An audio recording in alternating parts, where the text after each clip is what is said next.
Ayun. Alright. Again, Direk, congratulations for Dementia. Thank you. I've watched it Kamusta po also. yung yung feeling na positive yung response sa movie mo? Ako nakaka-overwhelm. Of course, it's more than I expected kasi sobrang, honestly, it's my first film, so natatakot ako dun sa reaction ng mga tao. I was kind of stealing myself. Ako, papansin sila, hindi ko napansin, blah, blah, blah. There were a few, pero predominantly parang, wow, sobrang puri. So, na overwhelm ako, hindi ako makareact kahit sa Facebook na normally ang daldal ko, wala akong masabi.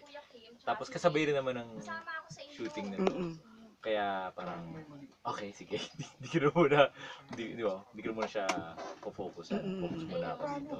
Which I think helped. Kasi para hindi masyadong makampante. Ayun nga, kagaya nung natanong ko po sa inyo before during your dementia screening, yung po bang touch nyo doon, medyo binago nyo since parang mas mainstream yung SRR? Ibang-iba kasi yung requirements na doon. Yung dementia, as in intentionally super mabagal yung pacing niya. Deliberate, everything was mood setting, atmosphere, yun yung importante. Dito pacing eh. Galaw ng galaw ng galaw ng galaw. Kaya naman pagod na ng tao. Kasi yung demands ng story na to, bukod sa It's on a Plane, parang nga siyang speed, yung ang dami nangyayari all at the same time. May mga anak, may bomba, biglang may creature na pumapatay, tapos yung aeroplano nagde-descend, kaya kailangan ng dami-dami rin yung cuts. Kaya ang tagal namin sa isang sequence. Kasi hindi mo siya pwede ituhog lang ang dalawang angulo. So, ibang-iba. And first SRR nyo daw po this year. Yeah. Kamusta po yung yung Yeah, feeling, moment, kung yeah. may kaba, may pressure. May pressure po ba kasi since dementia Hello, was really diba? successful? Nakaka-pressure ang SRR. Nakaka-pressure ang dementia, pero at least kasi dementia, hindi mo naman i-compare sa iba pang dementia that came before, di ba? Ang pressure ko doon sa series, shit, paano kaalagaan si Ate Guy? Ito naman, may 14 na SRR para kayo i-compare with, bukod sa may dalawa pang ibang director in the same episode. So yes, ibang level ng pressure yon. May favorite SRR episodes po ba kayo? Yung mga, talagang lahat may audience. Yung manager mo, direct. Yeah. Ayusin mo yung sasabihin mo, direct. Ang galing ni Kiray. Grabe. Huwag naman ganun masyado. In fact, May kalat yun, may nagsabi na kamukha ni Kiray ang si Mama Mary. Tapos, yun Kuya yan. eh. Kaya reaction niya na pabili siya ng Yakult. Okay. Ano yung tanong? Yun nga. SRR. SRR. Hindi naman gusto ko yung marami, pero gusto ko yung mga earlier na SRR. Gusto ko rin yung, which is an important fact for this one, yung MRT ni Direk Mike. Kasi yun yung pinakamalapit eh. Diba? It's also on a vehicle. So, ito rin. Ano ba? Yung, ano yung designer si Sweet? Favorite line Kay niya. Rufa. Kay Rufa. Yung Okay. wedding gown. Gown ka lang. Designer ako. Parang gano'n. Yan. Yeah. Ang importante sa akin sa SR kasi it has to be fun. So yung campiness niya. Kaya ito meron siyang sumisegue ito sa sitcom in between. Yung mga patayan. Muli-muli. Importante for me yun. Kasi kailangan masaya siya eh. Hindi siya out and out. Takutan. Kailangan mag-enjoy ka dun sa process. So was there like an effort for you to, of course, like dementia, you kind of toned down a bit on the gore stuff. Was it the same for this? This is like a family thing. Yes, to an extent. There's a creature that's killing people, so Yeah, I can't do away with the intestines and all. yeah, with blood effects and all, but I have to temper it. And make it a little Para- cartoonish. Is that like? Not really. It's just that kasi I believe also that I don't know. I'm not a believer in gore for gore's sake. Yung showing it and then parang in your face, mabasuka ka na. I believe na isang shot, isang mabilis na kuha lang, nakita mo na may dugo, that's enough for me. Yung para mag-guess ang mga audience na okay ito sa violent death. Tapos, diba? Which I think is also what's acceptable for the Christmas audience. So, Ayun. And since SRR po is a really big franchise, di ba? Tapos parang medyo dahil sa marami siya na kuhang negative reviews from the past installments, ang pinaka peg ng SRR this year, or ng Regal, in fact, is ito yung parang biggest produced SRR film so far. Well, I guess so, no?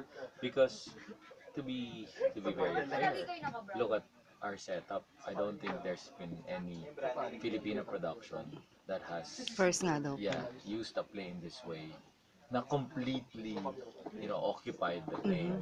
It's never been done before, and logistically, it's close to impossible. I was even on the verge of telling Rizal na, alam mo, This is a masyadong nightmare. mahirap to.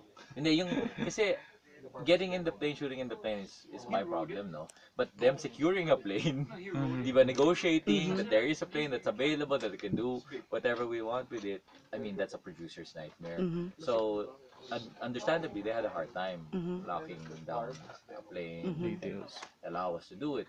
When they did, sobra ko parang, wow, congratulations. And then, kami na magte-take over. Then, lumabas yung mga problema namin. Sige! Paano Yun kami nga. gagalaw? Ganun. Nasa init. Kasi parang mga bubugahan ng aircon yun. Yung ganyan-ganyan. But those are secondary to feeling the achievement na makaka-secure ka muna ng plane. I don't think any production has done that. So, dun pa lang, diba, hats off na to Rizal Yun nga Montero. They po. really pushed for this project. Now, as for SRR, yung mga reviews about it in the past, SRR is parang isa tradition eh, di ba? Ako, sasabihin ko na SRR, ay Shake, Rattle and Roll, ay parang film fest na rin mismo. Di ba? Kung anong puna sa film fest, minsan may maganda, minsan may hindi maganda, di ba? Ganun rin ang SRR, pero babalikan mo siya the following year. Tama. Kasi it's been a tradition already. I don't actually count it against the franchise that it's been running for 15 years. Kasi it's just a testament to nakasanayan siya ng tao. At ang maganda sa amin naman who are making the episodes, no, nape-pressure ka rin to do one better than what was done before, and kumbaga interpret it the way you interpret it. I think lahat ng humawak ng SRR na nag-inherit ng mantle ni Direct Peke at Direct Lloyd, who started all of this, no? Ganun yung feeling na I was a fan of this, now I'm going to be doing this. Exciting kasi gusto mong bigyan sarili mong brand. So we don't go into it thinking about all the negatives. We go into it thinking about all of our own positive experiences with SRR. Nice. Ayun. Privado, di ba? Kamusta- Dapat record this yung kay mother. Ang galing. Ganda ng sagot. So, Kamusta naman po yung cast nyo, working with them? alam mo, I swear, nung binibigay sa akin listahan ng cast, parang ako, talaga? Tama na, ang dami na. Tsang gano'n. Tapos, parang, ang laki na. So, again, I was skeptical na parang, alam mo, sabi ko, pinapahirapan mo na sarili mo sa aeroplano, ipapahirapan mo pa sarili mo sa dami ng cast.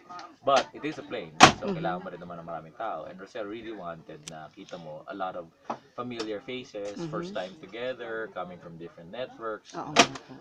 At saka iba-iba yung mix, which is what I like is, kasi it's a plane eh. It's parang a melting pot of different types of people. So, nung nagsama-sama sila, nakakaaliw kasi parang talagang, bakit kayo magkakasama? Yun ang iniisip mo. Anong common denominator? Bakit ka nasa aeroplano? So, pero kaya siya fun. Diba? Parang isip, bakit sila lahat magkakasama dyan? Ay, isa-isa sa pinapatay. Wala ka ng idea ngayon kung sino sa kanila ang bubuhay, sino ang hindi. Yung gano'n. So, yeah, yun yung masaya. Tapos the cast themselves, when we did our story, I explained na to them, masaya lang to. Of course, masaya mahirap kasi ang hirap i-shoot. Pero I think they're having fun na rin and enjoying themselves. Hindi pa sila ever na kompleto eh. Kasi sila, Miss Arlene Mulak, si Joy Viado, si John Spainhour, we shot with them separately. So, hindi nila ever nakita ng mga to. Kaya, yun rin. Yan, yun nga po, the testimonials ng cast about you, Direk, mabilis ka daw magtrabaho, and then bumibilib sila kung paano mo galawin yung, bumibilib po sila paano nyo napapagalaw yung camera kahit masikip, parang gano'n. So organized. Actually, pati po sa dementia, we talked to China. China, Sobrang believe siya sa, because you probably have worked daw po sa production already. You know how to organize everything so that everything would actually turn out like one shot. Okay na. And you also take it yung more raw. Sabi niya. Well, thank you. Hindi, this one I really had to. I only have a set number of days to shoot. Plus, of course, the pressure to make sure that you finish everything on the plane. Hindi kayo pwede magka-remnants, papatayin ako ni mother. Nagka-remnants ako dito. So, like today, our last day, haba ng shot list namin, pero planado yan. Ako kasi believer, siguro nga, because nga galing ako sa production. Naniniwala kasi na preparation is everything. You take as much time as you need to prepare. Pero huwag ka magda-dive in na hindi ka handa. Kasi doon ka magtatagal on set na mas magastos. So, naintindihan ko yun coming from being a producer before. Naawa rin naman ako sa producers ko. Kung paghahanda na lang nga require sa'yo, hindi mo pa ginawa. Di ba? Kung binigyan naman sa'yo lahat ng kailangan mo, why not? Di ba? Deliver everything. Yun. So, thank you sa cast members who said nice things. I will say nice things about them too. Umpisahan natin kay Lovie. Isa-isa nga. Mm. No, si Lovie is great kasi she's done a lot of horror films before. Expert na siya. So, actually hindi ako nahihirapan sa kanya pagdating sa, kami nakita ka, react na kagad siya, diba? At exact na yung reaction, na tama na yung angulo. So, not a problem at all.